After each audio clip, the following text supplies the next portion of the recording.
Namaste and Yamini, welcome to 30/60 Headlines.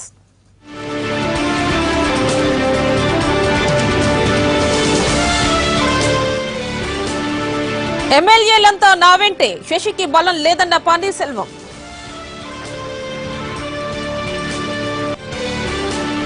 తమిళనాడులో శాంతి భద్రతలపై governor సమీక్ష. Golden బే resort కు డీజీపీ వెళ్లే అవకాశం. ప్రపంచం ముందుకు వెళ్తున్న వివక్ష సరికాదు, అందరూ మారాలన్న దలైలామా. న్యూజిలాండ్ లో విషాదం, తీరానికి కొట్టుకొచ్చిన మెజారిటీ తిమింగలాలు మృతి.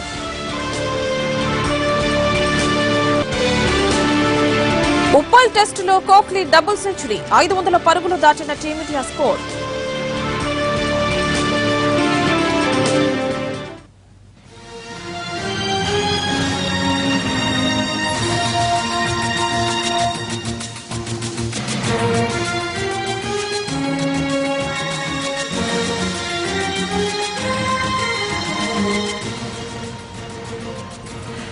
తమిళనాడు రాజకీయాలు క్షణ మలుపులు తిరుగుతున్నాయి. ఊహించని ట్విస్టులు కనిపిస్తున్నాయి. ఓవైపు అన్నాడీఎంకే ఎమ్మెల్యేలంతా క్యాంప్ పేరిట గోల్డెన్ బీచ్ రిసార్ట్స్ లో ఉన్నారు.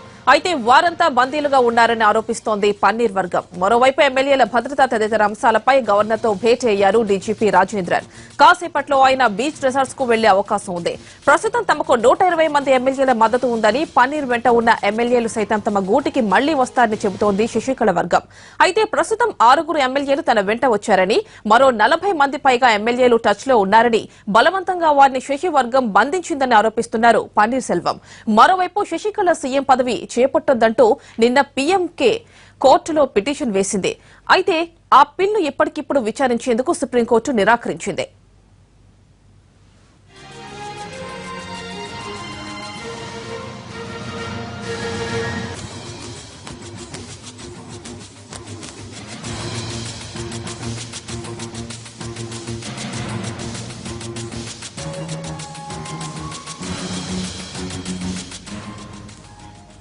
తమిళ రాజకీయాలకు సంబంధించి ప్రస్తున్న పరిణామాలను అక్కడి నుంచి మా ప్రతినిధి దినకర్ అందిస్తారు. దినకర్,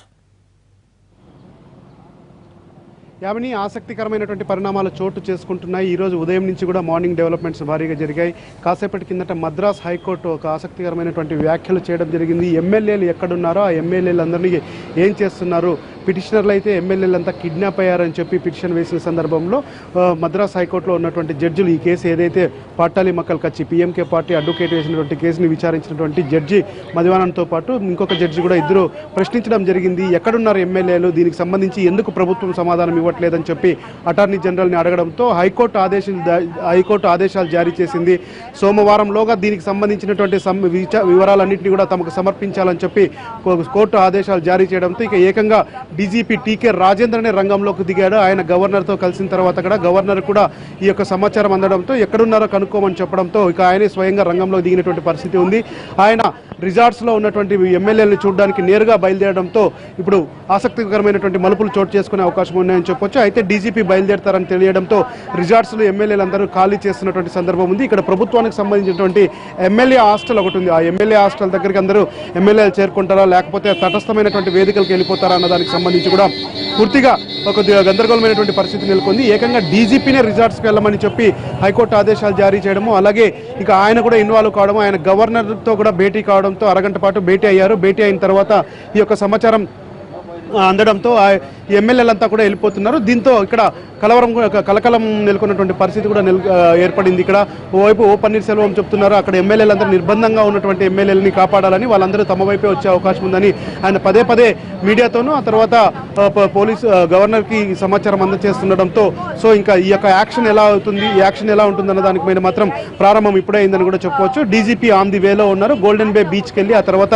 70 కిలోమీటర్స్ దూరంలో ఉన్నటువంటి మిగతా వాటి కూడా స్థానికంగా ఉన్న పోలీసులతో చెక్ చేయమని చెప్పి ఆదేశాలు జారీ చేయడం జరిగింది. సో ఇప్పుడు ఇన్ని రోజుల పాటు పార్టీల ఈ పోయస్ గార్డెన్ తో పాటు ఆ తర్వాత నెక్స్ట్ రాజ్ భవన్, పన్నీర్సెల్వం క్వార్టర్స్ లో జరిగినటువంటి రాజకీయాలన్నీ కూడా ఇప్పుడు రిసార్ట్స్ లో ఉండడంతో అక్కడికే స్వయంగా పోలీసులు వెళ్లి వెతుకుతున్నటువంటి పరిస్థితి ఉంది. ఈ ఎమ్మెల్యేలంతా హాస్టల్ దగ్గరికి వస్తారేమో అని చెప్పి అక్కడ కూడా పోలీస్ సెక్యూరిటీ టైట్ చేసినటువంటి పరిస్థితి మనకు కనిపిస్తుంది. యామిని, దినకర్, అయితే గవర్నర్ డీజీపీ భేటీలో ఏ అంశాలు చర్చకొచ్చాయి? ప్రధానంగా రాష్ట్రంలో నెలకొన్నటువంటి శాంతి భద్రతలకు సంబంధించి కూడా చర్చ వచ్చింది. ఆ తర్వాత అరగంట పాటు భేటీ అయ్యారు డీజీపీ టీకే రాజేంద్రతో పాటు చీఫ్ సెక్రటరీ గిరిజా వైద్యనాథన్ కూడా ఇందులో హాజరయ్యారు. గవర్నర్తో ప్రత్యేకంగా సమావేశమయ్యారు. అయితే మొదట డీజీపీతో మాట్లాడారు. అందులో ఎమ్మెల్యేలు ఎక్కడున్నారన్న దానికి సంబంధించి ప్రధానంగా చర్చ జరిగింది. ఒకవైపు కోర్టులో విచారణ జరుగుతున్న నేపథ్యంలో గవర్నర్ వాళ్ళని పిలిచి మాట్లాడడం కూడా కొద్దిగా ఆసక్తికరమైనటువంటి పరిణామాలను ఉత్కంఠతను రేపిస్తున్నాయని కూడా చెప్పవచ్చు. సో ఎమ్మెల్యేలంతా ఒకవేళ నిజంగానే కిడ్నాప్ చేయబడి ఉంటే మనం కోర్టుకు ఏం సమాధానం ఇవ్వాలి, అటార్నీ జనరల్ తరపున కానీ ప్రభుత్వం తరపున కానీ ఏం సమాధానం ఇవ్వాలన్న దానికి సంబంధించి కూడా వాళ్ళతో చర్చించినట్టుగా సమాచారం. ఇక ప్రభుత్వం అక్కడ హఠాత్తుగా అంటే వాళ్ళందరూ ఫ్రీగా ఉన్నారు, హాస్టల్లో ఉన్నారు, వాళ్ళకి కూడా అంతా బాగున్నారని చెప్పి ప్రభుత్వ తరపున లాయర్లు వాదించినా కానీ వారిపైన మాత్రం అసంతృప్తి వ్యక్తం చేసినటువంటి జడ్జి వాళ్ళని సోమవారంలోగా వీళ్ళకి సంబంధించినటువంటి సమాచారం కూడా బయట పెట్టాలని చెప్పడంతో ఆ విషయాన్ని డీజీపీకి చేరవేశారు. సో డీజీపీ గవర్నర్ ద్వారా సంభాషణలో కూడా ఇదే రావడంతో సో గవర్నర్ని స్వయంగా వెళ్ళి అక్కడ చూడడానికి ఇక పూనుకున్నారు. అయితే దీన్ని అయితే గవర్నర్ ఆదేశించలేదు. గవర్నర్తో భేటీ తర్వాత ఆయనే నేరుగా వెళ్ళాలని స్వయంగా నిర్ణయించుకోవడంతో సో మొత్తం పోలీసు యంత్రాంగం అంతా కూడా ఆ రిజార్ట్స్లో జరుగుతున్నటువంటి పరిణామాలపైన పూర్తి స్థాయిలో దృష్టి పెట్టినట్టుగా కూడా మన సమాచారం. మరి కాసేపట్లో ఆయన చేరుకుంటారు. అక్కడ ఉన్నటువంటి పరిస్థితులను పరిశీలించి తర్వాత నివేదిక ఇస్తారని కూడా మనకు ఉన్నటువంటి సమాచారం. అయితే ఇది తెలుసుకున్నటువంటి ఎమ్మెల్యేలంతా ఒకసారిగా అక్కడి నుంచి బయలుదేరే అవకాశం ఉందని కూడా వస్తున్నటువంటి సమాచారం. మరి చూడాలి ఏం జరగబోతుంది అనేది. మరికొద్ది గంటల్లో ఎమ్మెల్యేలంతా వస్తారా, లేకపోతే ఈ ఎమ్మెల్యేలకు ఏమైనా పోలీస్ తరపున కానీ ఆ తర్వాత ప్రభుత్వం తరపు నుంచి ఏమైనా గైడ్లైన్స్ వెళ్తాయన్నది మాత్రం ఆసక్తికరమైనటువంటి పరిణామం. యామిని, అయితే పన్నీర్ సెల్వం చెప్తున్నట్లుగా ఎమ్మెల్యేలు నిజంగా బందీగా ఉన్నారా? అంటే ముందు నుంచి ఒకటే ఆరోపిస్తున్నారు. నిన్న సాయంత్రం అన్నాడీఎంకే పార్టీ ఓ పన్నీర్సెల్వం వర్గంలో ఉన్నటువంటి నాయకులు ఒకరు ఆల్రెడీ బయటకు వచ్చేసిన వ్యక్తి వివరించి గవర్నర్కి స్వయంగా ఎలా బంధించారు, ఎలా ఫోర్స్గా సంతకాలు చేయించారన్న దాన్ని చెప్పడంతో దీనిపైన ప్రభుత్వం దృష్టి పెట్టినట్టుగా ఉంది. గవర్నర్ నుంచి కూడా ప్రత్యేకమైనటువంటి ఆదేశాలు లేకపోయినా కానీ ఓ పన్నీర్సెల్వం తీసుకున్నటువంటి ఓ పన్నీర్సెల్వం చేస్తున్నటువంటి ఆరోపణలు ఏవైతే ఉన్నాయో వాటిని ఒకసారి ఎంక్వైరీ చేయాల్సిందిగా కూడా ఆదేశించినట్టుగా సమాచారం. సో దీనికి సంబంధించి పోలీసులు ఇది చెప్పడంతో అక్కడ పన్నీర్సెల్వం యొక్క అనుమానాలు కూడా నిజమయ్యే సూచనలు కూడా కనిపిస్తున్నాయి. సో ఈ కిడ్నాప్ అయ్యారా లేరా అనే దానికన్నా వాళ్ళని కుటుంబ సభ్యులుగా కాపాడుకుంటున్నామని చెప్పి అన్నాడీఎంకే శశికళ వర్గం సభ్యులు చెప్పడం జరుగుతుంది. ఏదేమైనా కానీ ఓ పన్నీర్సెల్వం చేసినటువంటి ఫిర్యాదుల మూలంగానే ఈ యొక్క వ్యవస్థ అంతా కూడా నడుస్తుందని చెప్పుకోవచ్చు. ఒకవైపు ఎమ్మెల్యేలని తనిఖీ చేయడం, ఎమ్మెల్యే హాస్టల్లో కూడా కొద్దిమంది ఎమ్మెల్యేలు ఉన్నారు. సో ఒక 10 నుంచి 15 మంది ఎమ్మెల్యేలు అక్కడ ఉన్నటువంటి పరిస్థితి ఉంది. మరికొద్ది మంది అంతా రిజార్ట్స్లో ఉన్నారు. అయితే తటస్థంగా ఉన్నటువంటి వాళ్ళు రెండు వర్గాల్లో ఎటువైపు పోకుండా ఉన్న వాళ్ళు మాత్రం ఎమ్మెల్యే హాస్టల్కి వాళ్ళ నియోజకవర్గాలకి పరిమితమయ్యారని కూడా చెప్పుకోవచ్చు. ఒకవేళ ఫ్లోర్ టెస్ట్ కానీ ఏర్పాటు చేస్తే ఆ రోజున హాజరవ్వాలన్నది కొద్దిమంది ఎమ్మెల్యేలు. ఎందుకంటే అటు జయలలిత పేరుతో గెలిచినటువంటి ఎమ్మెల్యేలు ఎవరైతే ఉన్నారో వీళ్ళంతా కూడా కొద్దిగా తటస్థంగా ఉన్నారు. పరిణామాలను బట్టి అటువైపు ఇటువైపు వెళ్దామన్నది మాత్రం వేచి చూసే ధోరణిలో ఉన్నారు. ఇంకా కిడ్నాప్ అయ్యారని ఒక వార్తల్ని శశికళ వర్గం ఖండిస్తుంది. మరొకవైపు ఓ పన్నీర్సెల్వం మాత్రం 100% కిడ్నాప్ అయిన వాళ్ళే వీళ్ళంతా కూడా దాదాపు 100 మంది పైగా ఎమ్మెల్యేలని 100 మందికి పైగా ఎమ్మెల్యేల్లో 40 మందికి పైగా తన వైపు వస్తారని ఆ విశ్వాసం ఉంది. వాళ్ళందరినీ బలవంతంగా అక్కడ తీసుకెళ్లారని చెప్పి ఏకంగా గవర్నర్తోనే సాక్ష్యాధారాలతో సహా చెప్పడంతో ఇంకా దీనికి మరింత బలాన్ని చేకూర్చే అవకాశం ఉందని మనం భావించవచ్చు ఇప్పుడు జరుగుతున్న పరిణామాలన్నీ. దినకర్ అయితే పన్నీర్సెల్వం ఏమో ఎమ్మెల్యేలు కిడ్నాప్ అయ్యారు అంటున్నారు, మరి శశికళ కాదు అంటున్నారు. మరి ఈ ఎమ్మెల్యేలంతా డీజీపీ బయలుదేరారు కదా, సో మరి బయటకు వచ్చే అవకాశం ఏమైనా ఉందా? అసలు ఎప్పుడు వస్తారు బయటికి? ప్రస్తుతం ఒకటి ఎక్స్ప్లెయిన్ చేస్తాను. మొన్న మధ్యాహ్నం దాదాపు 4 గంటల నుంచి కూడా ఈ క్యాంపు రాజకీయాలు ప్రారంభమయ్యాయి. ఒక్కొక్క రిజార్ట్స్లో 30 మంది ఎమ్మెల్యేలని ఇలా 4 ప్రాంతాల్లో వేరువేరు ప్రాంతాల్లో పెట్టారు. ఇవన్నీ కూడా ఈస్ట్ కోస్ట్ రోడ్డుకు సంబంధించి 40 కిలోమీటర్లు 70 కిలోమీటర్ల దూరంలో సిటీ పరిసర ప్రాంతాల్లో దగ్గరే ఉన్నటువంటి పరిస్థితి. సో ఒక్కో ఎమ్మెల్యేకి 2 సెక్యూరిటీని ప్రత్యేకంగా శశికళ వర్గం నుంచి వాళ్ళ బంధువుల నుంచి వెళ్ళిన గైడ్లైన్స్ ప్రకారమే ఒక్కొక్కరికి 2 సెక్యూరిటీ ఏర్పాటు చేశారు. ఒక పర్యవేక్షకుని కూడా ఏర్పాటు చేశారు. వాళ్ళ దగ్గర ఫోన్లు కట్ చేశారు, ఇంటర్నెట్ కట్ చేశారు, ఆ తర్వాత టీవీ ఫెసిలిటీ కట్ చేశారు. సో ఇలా ఏ సదుపాయం లేకుండా కూడా అక్కడ జామర్స్ ఫోన్లు కనెక్షన్ కూడా కాకుండా ఉండడానికి కూడా జామర్స్ ఏర్పాటు చేసినటువంటి పరిస్థితి ఆ యొక్క క్యాంప్ రాజకీయాల్లో జరుగుతున్నటువంటి పరిస్థితి. సో ఇవన్నీ గత 2 రోజులుగా కలకలం రేపుతుండడంతో దీన్ని కూడా ప్రభుత్వం పరిగణలోకి తీసుకుంది. డీజీపీకి కూడా వీటికి సంబంధించి కూడా నివేదికలు రావడంతో, స్థానికంగా ఉన్నటువంటి పోలీసులు నివేదిక రావడంతో సో ఆయన కూడా స్థిరంగా డైరెక్ట్గా అక్కడికి వెళ్ళాలని చెప్పి నిర్ణయించుకున్నారు. సో ఈ ఎమ్మెల్యేలందరూ ఇప్పుడు తరలిస్తారా లేదా ఆ ప్రక్రియ ప్రారంభమైందా అన్నది మాత్రం వేచి చూడాలి. ఇప్పటికే అందుతున్న సమాచారం మేరకు మాత్రం అక్కడి నుంచి షిఫ్ట్ చేస్తున్నటువంటి పరిస్థితి ఉంది. National national tours and travels ఏదైతే బస్సు ఉందో ఈ బస్సులో వీళ్ళందరినీ కూడా తరలించినటువంటి పరిస్థితి. అయితే తిరిగి వాళ్ళని ఒక్కొక్కరే వచ్చేస్తారా, లేకపోతే ఎవరికి వాళ్ళు డిస్పాండబుల్ అయిపోయి మళ్ళా వెళ్తారా, లేదంటే ఇదే వర్గాన్ని మొత్తం అంతా తీసుకొచ్చి ఇటు పోయస్ గార్డెన్లో ఉన్నటువంటి శశికళ దగ్గర తీసుకొస్తారా అనేది మాత్రం వేచి చూడాలి మరి ఏం జరగబోతున్నది. కిడ్నాప్ అయినటువంటి ఎమ్మెల్యేలు అని చెప్పి ఓపెన్ వర్గం చెప్తుంది. ఈయన శశికళ మాత్రం మా వాళ్ళు, మాకు సంబంధించిన వాళ్ళతో మేము కాపాడుకోవడానికి అక్కడ పెట్టామని దీనికి ఓ రకమైనటువంటి వర్షం చెప్తుంది. సో మరి కాసేపట్లో ఏం జరగబోతుంది, డీజీపీ ఎంతమందిని కలుస్తారు, ఆయన వెళ్ళే టైంకి వాళ్ళు అక్కడ ఉంటారా లేదా అన్నది మాత్రం చూడాలి. మరి అయితే గోల్డెన్ బే రిసార్ట్స్ నుంచి ఎమ్మెల్యేలను వేరే చోటికి తరలిస్తున్నారు అంటున్నారు. మరి ఎక్కడికి వెళ్లే ఛాన్స్ ఉంది? ఇప్పటికైనా ఏమైనా కాంటాక్ట్ లోకి వస్తున్నారా? అంటే వాళ్ళ ఫోన్ ఇది కొద్దిగా ఈ పరిణామాలన్నీ కాసేపటి కింద ఒక 2 గంటల నుంచి ప్రారంభమైన నేపథ్యంలో దీంట్లో మరొకసారి వాళ్ళందరినీ టేక్ ఓవర్ చేసి మళ్ళీ వేరే దగ్గర తరలిస్తే అది కూడా పెద్ద గొడవ అయ్యే అవకాశం ఉంది, మళ్ళీ పెద్ద వివాదాలకు దారితీసే అవకాశం ఉందని చెప్పి భావించడంతో ఇక్కడ శశికళ వర్గానికి సంబంధించినటువంటి నేతలకు ఏం చేయాలో పాల్పోలేనటువంటి పరిస్థితి ఉంది. గత ఒక అరగంట కిందట మీడియాతో బ్రీఫింగ్ చేస్తారు శశికళ అని చెప్పి అన్నారు. అయితే తాజాగా ఈ పరిణామాలు చోటు చేసుకోవడం, డీజీపీ స్వయంగా అక్కడ బయలుదేరడంతో సో వీళ్ళకి ఏం చేస్తే ఇంకా వీళ్ళు ఎలా దాన్ని అనుసరించాలనే వ్యూహంతో ఆ ప్రెస్ మీట్ను కూడా క్యాన్సిల్ చేయడం జరిగింది. మరి ఈ పనుల్లోనే తలమునకలైనటువంటి పరిస్థితిలో శశికళ వర్గం నేతలంతా ఉన్నారు. సో ఎమ్మెల్యేలను ఎక్కడికి తరలిస్తారు, ఎవరైనా బయటకు వచ్చినటువంటి ఎమ్మెల్యేలు ఎటువైపు పోతారు అన్నది మాత్రం అటు ఓ పన్నీర్సెల్వం దగ్గర ఉన్నటువంటి నేతలు కూడా కాంటాక్ట్లోకి వచ్చారని చెప్పారు. దాదాపు 12 మంది ఎమ్మెల్యేలు తమ వైపు రావాలనుకుంటున్నారని నిన్నటి నుంచి స్పష్టంగా చెప్పారు. ఈ 12 మందినా లేకపోతే మిగిలినటువంటి ఎమ్మెల్యేలు ఇంకా ఎవరైనా వస్తారన్నది కూడా చూడాల్సిన పరిస్థితి ఉంది. సో ఈ ఎమ్మెల్యేల విషయం అంతా వీళ్ళందరూ బయటికి రావడానికి మాత్రం మరికొంత సమయం పట్టే అవకాశం ఉంది.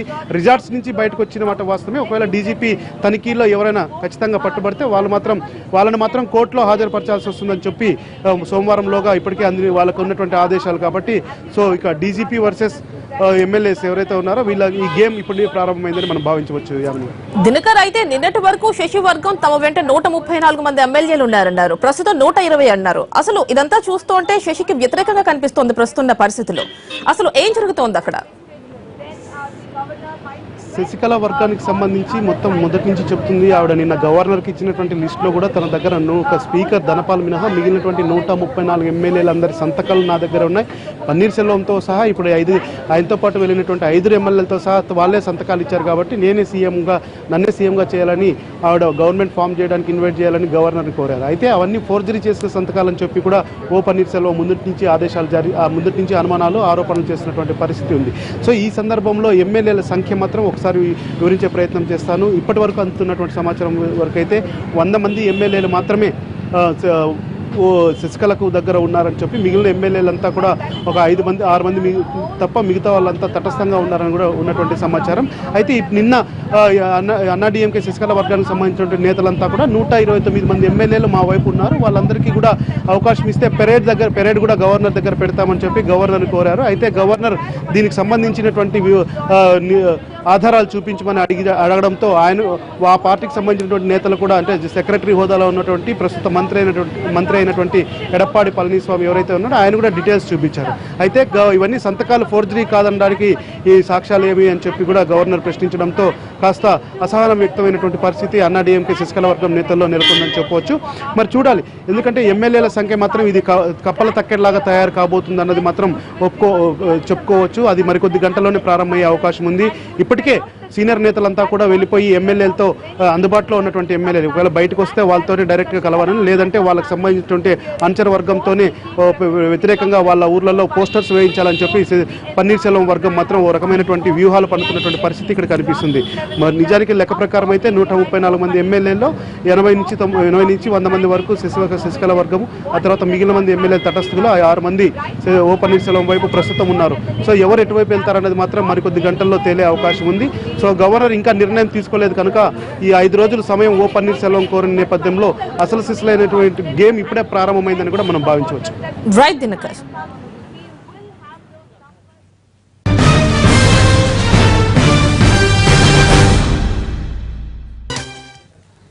Back to 30/60. ప్రతి పురుషుడి విజయం వెనుక మహిళ ఉంటుందన్నారు కేంద్ర మంత్రి వెంకయ్య నాయుడు. విజయవాడలో ప్రారంభమైన జాతీయ మహిళా పార్లమెంటేరియన్ సదస్సులో పాల్గొన్న ఆయన మహిళా సాధికారతపై ప్రపంచ వ్యాప్తంగా చర్చ జరుగుతోందన్నారు. ఒలింపిక్స్ లోనూ భారత్ కు మహిళలే పతకాలు తీసుకొచ్చారన్నారు. మహిళలకు అవకాశాలు यहां से एक नई दिशा महिलाओं को मिले। मनीषा कोइराला जी। To make further study strides, we have started Mahila Vishwavidyalaya for jobs. Because of jobs, है हर पल जिंदगी का इम्तिहान होता है। బహుశా చరిత్రలో ఎవరు కూడా ఈ పని చేసి ఉండరు. నా చిన్నప్పుడు నాకు గుర్తుంది, మా ఊర్లో ఎవరికి కూడా గ్యాస్ స్టవ్ లేనప్పుడు, ఎవరికి మా ఊర్లో కాదు ఏ ఊర్లో కూడా లేదనుకోండి, కరెంటు కూడా తక్కువగా ఉండేది. అలాంటప్పుడు ఆ పొయ్యిలో గొట్టం పెట్టి ఊతూ ఉంటే కళ్ళలో నీళ్లు వస్తూ ఉంటే చూస్తే మనకు బాధేసేది. మోడీ గారు చెప్పారు, ఇంకెవరు గొట్టం తీసుకోవాల్సిన అవసరం లే, ఇంకెవరు పొయ్యి ఊదాల్సిన అవసరం లే, కళ్ళ నీళ్లు తీసుకోవాల్సిన అవసరం లే, ప్రతి ఒక్క తల్లికి ప్రతి ఒక్క చెల్లికి కూడా ఒక సొంతంగా గ్యాస్ పొయ్యను కేంద్ర ప్రభుత్వం మంజూరు చేస్తుందని చెప్పని ప్రధానమంత్రి నరేంద్ర మోడీ గారు ఇవాళ దేశ ప్రజానికానికి అంతా కూడా ఆ హామీ మనకి ఇచ్చారు. ఇప్పటికే 1,40,00,000 ఈ గ్యాస్ కనెక్షన్ ఇవ్వడం జరిగింది. రాబోయే రోజుల్లో అది కూడా పూర్తి చేస్తారని మీ అందరికీ కూడా మనం చేస్తున్నాం మిత్రులారా. అలాగే ముద్రా బ్యాంక్, ఈ ముద్రా బ్యాంకు ఇంతకు ముందు బ్యాంకులు జాతీయం చేసినప్పుడు కూడా అసలు లక్ష్యం నెరవేరలేదు. పెద్ద పెద్ద వాళ్లకు ఎల్లయ్యలకు మల్లయ్యలకు వాళ్ళకి లోన్లు ఇచ్చారే కానీ మన ఊర్లో ఉండే పుల్లయ్యలకు లోన్లు ఇవ్వలేదు. అందుకే ప్రధానమంత్రి గారు చెప్పారు, కమ్మరి కుమ్మరి వడ్రంగి నేత గీత బోయ యాదవ చాకరి మంగరి హరిజన గిరిజన ఈ పేద వర్గాల్లో ఉన్నట్టు మహిళలకు ముందు ప్రాధాన్యత ఇవ్వాలా. The loan to be given to the women first, priority should be given to women. 60% the loan should be given to women. పూలమ్మేంటే పుష్పమ్మకు, కట్టెలమ్మేంటే కారమ్మకు, వీళ్ళకి వాళ్ళ పేరుతో లోన్ ఇవ్వాలని చెప్పారు. ఆ విధంగా చేయడం వల్ల మహిళలకు ఆర్థికమైన స్వావలంబన వచ్చేటికి అవకాశం కూడా ఉంది. ఇంతకు ముందే చంద్రబాబు నాయుడు గారు చెప్తున్నారు, ఈ స్వసహాయత సమూహ్, ఈ సెల్ఫ్ హెల్ప్ గ్రూప్స్ ఏతున్నాయో, self help group is the most powerful movement in the country to empower the women and entire country should adopt this. And I was the minister, I head a conference in NIRD in Hyderabad Rural Development. I called all the chief ministers, including the present Prime Minister, who was the chief minister, Digvijay Singh also, Chandrababu Naidu also, because the self-employment movement is a powerful movement, is a powerful tool to really empower the woman. That is the way forward. Today, women parliamentarian సదస్సులో పాల్గొనడం అదృష్టంగా భావిస్తున్నామన్నారు Nizamabad MP కవిత. మహిళా సాధికారత, రాజకీయాల్లో మహిళల భాగస్వామ్యంపై జరిగే చర్చలో తాము పాల్గొంటామన్నారు. ఈ సదస్సుతో తామంతా స్ఫూర్తి పొందుతామని భావిస్తున్నామన్నారు కవిత. ఏపీకి ప్రత్యేక హోదా విషయంతో తమ మద్దతు ఉంటుంది అంటున్న కవితతో మా ప్రతినిధి హరీష్ ఫేస్ టు ఫేస్. మహిళా సాధికారత అంశంపై ప్రపంచ స్థాయిలో చర్చలు జరుగుతున్నటువంటి నేపథ్యంలో ప్రస్తుతం నవ్యాంధ్ర రాజధాని అమరావతి కేంద్రంగా మరోసారి మహిళా సాధికారత, మహిళా హక్కులకు సంబంధించిన వ్యవహారం మీద పూర్తి స్థాయిలో చర్చ జరుగుతుంది. ఇందులో భాగంగానే దేశ విదేశాల నుంచి కూడా ప్రముఖులు, మహిళలు విజయవాడ చేరుకున్నారు. రాష్ట్రం అమరావతిలో చర్చ జరుగుతున్నటువంటి నేపథ్యంలో మనతో నిజామాబాద్ ఎంపీ కవిత కూడా ఉన్నారు. మనం welcome to Vijayawada and also ఈ అమరావతి. ఎలా ఉంది? మీరు దారిలో వస్తే చూసుంటారు, బోర్డర్ దాటిన తర్వాత, జగ్గిపేట బోర్డర్ దాటిన తర్వాత చాలా తేడా ఏముంటుందండి? ఎప్పుడు మన రాష్ట్రంగానే ఉంది కదా, ఇప్పుడు జస్ట్ వేరే రాష్ట్రానికి వచ్చామన్న ఫీలింగ్ తప్పితే మార్పు ఏమీ లేదు. ఇదివరకు ఎప్పుడో విజయవాడకు వచ్చినప్పుడు ఎట్లా ఉందో అట్లానే ఉంది, బాగుంది. I'm very happy. ఏదైతే ప్రజల మధ్యలో బంధం అలా ఉంచుకోవాలనుకున్నామో అందుకనే ఇక్కడ ఇన్విటేషన్ రాగానే I said I have to go అని చెప్పి నేను రావడం జరిగింది. మహిళలకు సంబంధించినటువంటి అంశం మీద చర్చ జరుగుతున్నటువంటి పరిస్థితి, ఇది కొత్తగా జరగడం చాలా శబ్దాలుగా జరుగుతున్నటువంటి పరిస్థితి. ఈ చర్చల ద్వారా ఎటువంటి ఫలితాలు వస్తాయని మీరు భావిస్తున్నారు? అంటే ప్రతి చర్చలో ఏదో ఒక ఫలితం సర్టన్లీ వస్తుందండి. ఎందుకంటే మేము తెలంగాణ ఉద్యమం చేసేటప్పుడు ఒక్కొక్క అడుగు యాడ్ అవుతూ లాస్ట్కి రాష్ట్రం వచ్చింది. అట్లానే మహిళా సాధికారత అనేటటువంటిది ఈజీ అంశం కాదు. పైగా మన భారతదేశం లాగా చాలా విభిన్నమైనటువంటి కులాలు, సంస్కృతులు, భాషలు ఉన్నటువంటి దేశంలో చాలా కష్టం. ఎందుకంటే ఒక్కొక్కరికి ఒక్కొక్క రకమైన నమ్మకాలు, మనకు పరంపరగా వచ్చినటువంటి సాంప్రదాయాలు ఇవన్నీ ఉన్నాయి. కాబట్టి it is not an easy job. కాకపోతే ప్రతి చర్చ, ప్రతి మీటింగు, ప్రతి కాన్క్లేవ్ కూడా ఏదో ఒక రిజల్ట్ ఇస్తుందని నేను నమ్ముతున్నాను. ప్రస్తుతానికి ఇప్పటికే 33% రిజర్వేషన్కి సంబంధించిన వ్యవహారం పూర్తిగా చర్చ జరుగుతుంది. అక్కడ అమలవుతున్నటువంటి దాఖలాలు కనిపించట్లేదు. ఇటువంటి చర్చల ద్వారా రిజర్వేషన్కి సంబంధించినటువంటి వ్యవహారం మళ్ళీ తెరమీదకి వచ్చేటువంటి పరిస్థితి, అటు అమలుకి ఎన్ని సవాళ్ళు, ఎన్ని అడ్డంకులు ఉన్నటువంటి నేపథ్యం. తెర మీదకి యాక్టివ్గా అయితే ఎవరు తీసుకురావట్లేదండి. యాక్చువల్గా భారతీయ జనతా పార్టీ ప్రభుత్వం ఎన్నికల ముందు చెప్పినారు 33% మేము ఇస్తామని. కాకపోతే నాకు ఇంకా అర్థం కాని విషయం ఎందుకంటే మనకు 33% ఎందుకు ఇవ్వాలి, 50% ఎందుకు ఇవ్వకూడదు అనేది ఒకటి అర్థం కాదు. రెండవది ఈ ఇస్తామని చెప్పే పార్టీలే మళ్ళీ ఇంకొక రకంగా కోటా కావాలని అదని ఇదని ఓబీసీలని అట్లా అని రెచ్చగొట్టి అల్టిమేట్గా మహిళలకు హక్కులు రాకుండా అయితే చూస్తున్నటువంటి సందర్భాన్ని దాదాపుగా గత 25 సంవత్సరాలుగా గమనిస్తున్నటువంటి సందర్భం. మరి ఇవాళ ఉండేటటువంటి రాజకీయ నాయకత్వం విప్లవాత్మకమైనటువంటి మార్పులు తీసుకొస్తా ఉన్నారు. ఆర్థిక రంగంలో కావచ్చు, డిమానిటైజేషన్ లాంటి సీరియస్ స్టెప్స్ తీసుకున్నారు. కాబట్టి మహిళల విషయంలో కూడా అట్లానే ఒక మంచి విప్లవాత్మకమైనటువంటి నిర్ణయం తీసుకొని డెఫినెట్గా 50% 33% రిజర్వేషన్ చేస్తే బాగుంటుందని నేను అనుకుంటున్నాను. సాధారణంగా పరిస్థితులు చూసుకుంటే కనుక ప్రస్తుతం ఉన్నటువంటి మహిళల పరిస్థితి, ఒక సాధారణ కుటుంబం నుంచి వచ్చి రాజకీయాల్లో కానీ ఏదైనా రంగంలో కానీ ఎదగాలంటే కానీ అంత సాధ్యమయ్యేటువంటి పరిస్థితి కనిపించలేదు. అటువంటి అట్మాస్ఫియర్ వాతావరణం కూడా కనిపించట్లేదు. అయితే మీరు మాత్రం ఒక సాధారణ కుటుంబం నుంచి వచ్చారు, ఒక స్థాయికి ఎదిగినటువంటి పరిస్థితి. సాధారణ మహిళల పరిస్థితి ఇప్పుడున్నటువంటి అట్మాస్ఫియర్లో ఇప్పుడున్నటువంటి రోజులు ఎలా ఉంది? డెఫినెట్గా సాధ్యం అండి. ఎస్పెషల్లీ మన తెలుగు రాష్ట్రాల్లో సాధ్యం. ఎందుకంటే మనం లోకల్ బాడీస్లో ఆల్రెడీ ఒక 50% రిజర్వేషన్ ఇచ్చి ఉన్నాము. మన దగ్గర ఉండేటటువంటి ఈ సెల్ఫ్ హెల్ప్ గ్రూప్స్ ఏవైతే ఉన్నాయో అవి వేరే రాష్ట్రాల్లో అంత స్ట్రాంగ్గా లేవు. మన దగ్గర సెల్ఫ్ హెల్ప్ గ్రూప్స్ నుంచి ఎదుగుతున్నటువంటి లీడర్షిప్ చాలా మంది సర్పంచ్లు అయ్యారు, ఎంపీటీసీలు అయ్యారు, జెడ్పీటీసీల స్థాయి వరకు వచ్చినటువంటి మహిళలు కూడా చాలా మంది ఉన్నారు. ఇండిపెండెంట్ గా ఇప్పుడు అదే ప్రాబ్లం. అక్కడి వరకు వచ్చి ఆగిపోతున్నారు. ఆ తర్వాత ఎమ్మెల్యే అవుతామా, ఎంపీ అవుతామా అన్న దానికి దారి లేకుండా పోతుంది. కానీ ఆ ఒక స్థాయి వరకు రాగలుగుతాం. సో అది ఒక ప్రోగ్రెస్ గానే నేను చూస్తాను. సో అక్కడి తర్వాత ఎట్లా అన్నది డెఫినెట్గా అన్ని రాజకీయ పార్టీలు కూడా ఆలోచించాలి. మాలాంటి వాళ్ళం ఎవరైతే ఒక పొజిషన్కి వచ్చామో, ఇప్పుడు ఎంపీగా నేను ఉన్నాను కాబట్టి నా బాధ్యతగా నేను కూడా ఎంకరేజ్ చేస్తూ ఉన్నాను. చాలా మంది మహిళలు ఇంకా కూడా చేస్తున్నాను. ఇప్పటికీ కూడా మగవాళ్ళు అనుకున్నాను ముందు సీట్లో కూర్చోబెట్టి చాలా చోట్ల చూసాము. తలుపు చోట ఉంటాం, ఎక్కడ ఉంటాం, సైన్ మాత్రం పెట్టడం, ఇలాంటి పరిస్థితులకి ఇంకా స్వస్తి పలిగేటువంటి పరిస్థితి ఉందా? ఇంత స్థాయిలో చర్చ జరుగుతుంది, ప్రపంచ స్థాయిలో చర్చ జరుగుతుంది. మీరు ఏకంగా 50% రిజర్వేషన్ కావాలి, అమలు చేయాలంటున్నారు. అంటే ఒకటండి, ఆ పరిస్థితి ఉన్నది. భర్త చాటుగా ఉండే ఇంకా కూడా వ్యవహారాన్ని నడిపించడము, జెడ్పీటీసీలైనా ఎంపీటీసీలైనా అటువంటి పరిస్థితి ఉన్నది. దానికి ప్రధాన కారణం నేను చూసింది ఏంటంటే, ఎవరైతే చదువుకోని మహిళలు ఉంటారో వాళ్ళని ఎక్కువగా భర్తలు అట్లా నడిపిస్తున్నారు. కొద్ది గొప్ప చదువుకున్నటువంటి మహిళలు వాళ్ళు వస్తున్నారు, పర్ఫామ్ చేస్తున్నారు, భర్తలు కూడా సహకరిస్తున్నారు వాళ్ళకు. సో లీడర్షిప్ ఎదిగితే ఇద్దరు ఇంట్లో లీడర్షిప్ చేసినా కూడా వాళ్ళకి అడ్వాంటేజ్ ఉంటుంది పొలిటికల్గా. కాబట్టి అట్లా కూడా జరుగుతున్నటువంటి సందర్భాలు ఉన్నాయి. కాకపోతే మార్పు ఒక్క రోజులో రాదు. దానికి నాందిగా మనము రిజర్వేషన్స్ ఎప్పుడైతే 50% చేసుకున్నామో దాని నుంచి పెరుగుతుంది. తెలంగాణలో అదనంగా మేము మార్కెట్ కమిటీస్లో కూడా రిజర్వేషన్ చేసాం మహిళలకి. అంటే రైతులకు కూడా మహిళల దగ్గర రావాలి అనేటటువంటి ఉద్దేశం. సో అట్లా ఒక్కొక్కటి స్టెప్ బై స్టెప్ మార్పులు చేసుకుంటే డెఫినెట్గా పరిస్థితి మారుతుందని నేను అనుకుంటున్నాను. పొలిటికల్గా చూసుకుంటే కనుక ప్రధానంగా విభజన తర్వాత పరిస్థితులు మారితే ఇరు రాష్ట్రాలకు సంబంధించిన ప్రజలు బాగుంటారని చెప్తున్నారు. కానీ ఆ ఏపీకి వచ్చేసరికి కొంత ఆర్థిక లోటు అనేది ముందు నుంచి కూడా ఇబ్బంది పడుతున్నటువంటి నేపథ్యం. ఒక ఎంపీగా మీరు ఎలా స్పందిస్తారు? అంటే ఈ విషయాన్ని మేము ముందు నుండి చెప్తూ వచ్చినామండి. ఎప్పుడు ఉద్యమ సందర్భంలో చెప్తే మేము అబద్ధాలు చెప్తున్నామని మమ్మల్ని కొట్టిపడేస్తారు. అంటే ఇక్కడ ఉండేటటువంటి రాజకీయ నాయకత్వం ప్రజల్ని ప్రిపేర్ చేయలేదు అనడానికి అది ఒక నిదర్శనంగా కనపడుతుంది. కాకపోతే ఇప్పుడు ఉండేటటువంటి సీఎం గారు కేంద్ర ప్రభుత్వ సహకారంతో కొంత పని చేస్తున్నట్టున్నారు. ఐ హోప్ లోటును అధిగమించి ప్రజలకు మంచి చేస్తారని నేను అనుకుంటున్నాను. అంటే మీరు ఒక ఎంపీగా ఏపీకి సంబంధించినటువంటి హోదాకు సంబంధించిన వ్యవహారంలో ఇప్పటికే కేంద్రం కూడా స్పష్టం చేసింది హోదా రాదని చెప్పి. అటువంటి పరిస్థితుల్లో మీరు కనుక మద్దతు ఇవ్వాల్సినటువంటి పరిస్థితి వస్తే ఎలా ఉంటుంది మీ స్పందనలో? అంటే ఇటువంటి నిర్ణయాలన్నీ కేసీఆర్ గారి స్థాయిలో జరుగుతుందండి. ఒకటి.